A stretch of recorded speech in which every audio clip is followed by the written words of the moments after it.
Indian premier ലീഗിന്റെ 18ാം സീസണിലെ മുംബൈ ഇന്ത്യൻസിന്റെ നിരാശപ്പെടുത്തുന്ന പ്രകടനം തുടരുകയാണ്. 5 മത്സരത്തിൽ 4ലും മുംബൈ തോറ്റു. അവസാന മത്സരത്തിൽ റോയൽ ചലഞ്ചേഴ്സ് ബാംഗ്ലൂരിനോട് 12 റൺസിനാണ് മുംബൈ തോൽവി നേരിട്ടത്. നായകൻ ഹാർദിക് പാണ്ഡ്യ ഓൾറൗണ്ട് പ്രകടനം കാഴ്ചവെക്കുന്നുണ്ടെങ്കിലും ക്യാപ്റ്റൻ എന്ന നിലയിൽ വൻ പരാജയമാണെന്ന് തന്നെ പറയാം. മത്സരശേഷം വിരാട് കോഹ്ലിയും ഇത് ചൂണ്ടിക്കാട്ടിയിരുന്നു.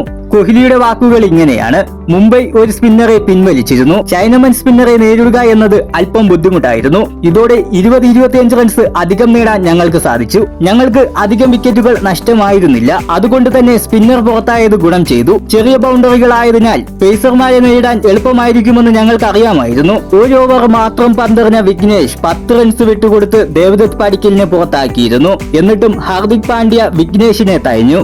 15ാം ഓവറിൽ വിഘ്നേഷിനെ പുറത്താക്കി രോഹിത് ശർമ്മയെ സബ്സ്റ്റിറ്റ്യൂട്ടായിട്ട് പാണ്ഡ്യ കൊണ്ടുവന്നു. മുംബൈ പിന്നോട്ട് പോകാൻ ഇത്തരത്തിൽ ഹാർദിക് പാണ്ഡ്യയുടെ മണ്ടൻ പദ്ധതികൾ കാരണമാവുന്നുണ്ടെന്ന് തന്നെ പറയാം. വിഘ്നേഷിന്റെ വില മനസ്സിലാക്കി പിന്തുണച്ചിരുന്നുവെങ്കിൽ ചിലപ്പോൾ RCB 200 കടക്കാൻ സാധ്യതയില്ലായിരുന്നു. കൃണാൽ പാണ്ഡ്യ 4 വിക്കറ്റുമായി RCBയുടെ ഹീറോയായി. എന്നാൽ ഇത്തരമൊരവസരം വിഘ്നേഷിന് മുംബൈ ഇന്ത്യൻസിൽ ലഭിച്ചില്ല എന്നതാണ് വസ്തുത.